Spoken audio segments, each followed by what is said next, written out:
Hi friends, this is Kuthadi Varalakshmi from Malkajgiri. Welcome to my YouTube channel. ఈరోజు నేను house clean చేయబోతున్నాను. అంటే టోటల్ కాదు, ఓన్లీ కిచెన్ ఒకటి క్లీన్ చేయబోతున్నా. అంటే రీసెంట్గా నేను జనవరిలో క్లీన్ చేయించిన. కొంచెం నాకు సమ్మర్ అంటే ఎట్లుంటుంది, డస్ట్ పడుతుంది. ఇది మాది రెంటిల్లు కదా, మొత్తం కబోర్డ్స్ ఏమీ లేవు. డస్ట్ అనేది కొంచెం ఎక్కువ పడుతుంది కాబట్టి నేను ప్రతి ఒక్కటి మళ్ళీ క్లీన్ చేసి మళ్ళీ దాంట్లో ఎక్కడొక్కడ పప్పు సామాన్లన్నీ మళ్ళీ పెట్టేసి మళ్ళీ పైన పెడతా. మా కిచెన్ మొత్తం గలీజ్ అయిపోయింది. అన్ని సామాన్లను తీసుకొచ్చి హాల్లో పెట్టిన. మొత్తం మెస్సీగా ఉంది మా ఇల్లు మొత్తం. ఒకసారి చూపిస్తా. మళ్ళీ మొత్తం కంప్లీట్ అయిపోయినాక మళ్ళీ అది కూడా చూపిస్తా. నన్ను అయితే తిట్టుకోవద్దు. నేను ఇట్లా చదువుతా, ఎందుకంటే నా కిచెన్ చిన్నగా ఉంది. కిచెన్లో అడగవచ్చు, కానీ సామాన్లన్నీ మళ్ళీ ఎందుకు అని చెప్పేసి కొంచెం అన్ని సామాన్లను తీసుకొచ్చి హాల్లో పెట్టిన. ఒకసారి చూడండి. అన్నీ సర్దిరినాక మొత్తం మళ్ళీ పెడతాం. నిన్న ఈ స్టాండ్ కడిగిన, ఒక్కొక్కటి అరుదాం అనుకున్నా. ఈ స్టాండ్ ఒకటే కడిగిన నిన్న. మళ్ళీ నాకు ఎట్లనో అనిపించింది అని చెప్పేసి మళ్ళీ సామాన్లన్నీ తీసేసిన. కడుగుదామని చెప్పి ఫిక్స్ అయినాయి అలా. చూడండి, మళ్ళీ ఒకసారి చూపిస్తున్నా. ఇప్పుడు అంతా కడగాలి, మళ్ళీ డబ్బాలన్నీ తీయాలి కిచెన్లో. కదండి, కిచెన్లో ఉన్న సామాన్లన్నీ తీసుకొచ్చి హాల్లో వేసిన. అంతా క్లీన్ చేయాలి. అంతా క్లీన్ చేసినాక మళ్ళీ ఒక వీడియో పెడతా, ఓకేనా? పిల్లలు అన్నం తినేసారు కాబట్టి ఇప్పుడు క్లీన్ చేస్తే నాకు ఇప్పుడు 12-5 అవుతుందండి. మ్యాక్సిమం నాకు క్లీన్ చేసేసరికి, కిచెన్ హాల్ క్లీన్ చేసేసరికి 7 అవ్వస్తుందేమో, మొత్తం అంతా క్లీన్ చదివేసరికి, ఓకేనా?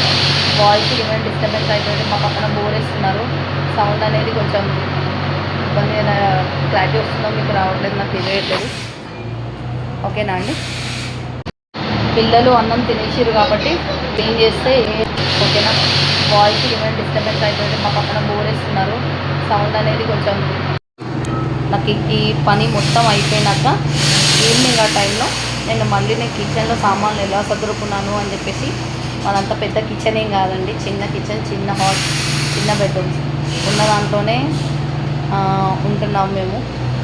ఎలా ఉన్నా కూడా మేము ఉంటున్నాము అంటే మాకు ఇక్కడ రెంట్ తక్కువ కాబట్టి అడ్జస్ట్ అయ్యి ఉండాలి. పిల్లల ఎడ్యుకేషన్, పిల్లలకు మంచి భవిష్యత్తు కావాలి అంటే కొన్ని అన్నిటికీ తగ్గి ఉండాలి అన్నది నా ఆలోచన అండి.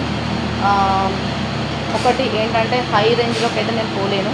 పెట్టుకోగలుగుతా, ఇవ్వాలంటే పెట్టుకోగలుగుతా. ఎండాకాలం అయితే ఈరోజు మంచిగా ఉన్నామని చెప్పేసి మనం పెట్టుకుంటాము.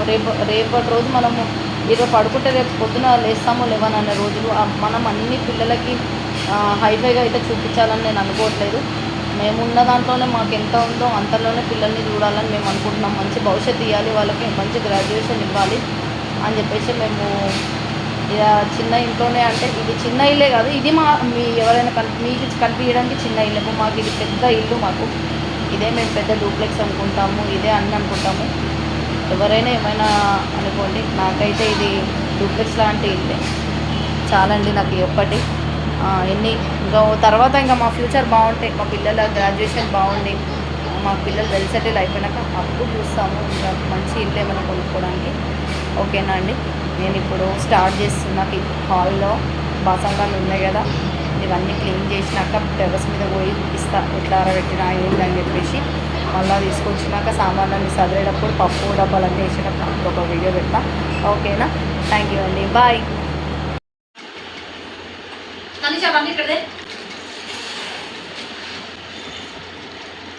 స్టాప్ చేసి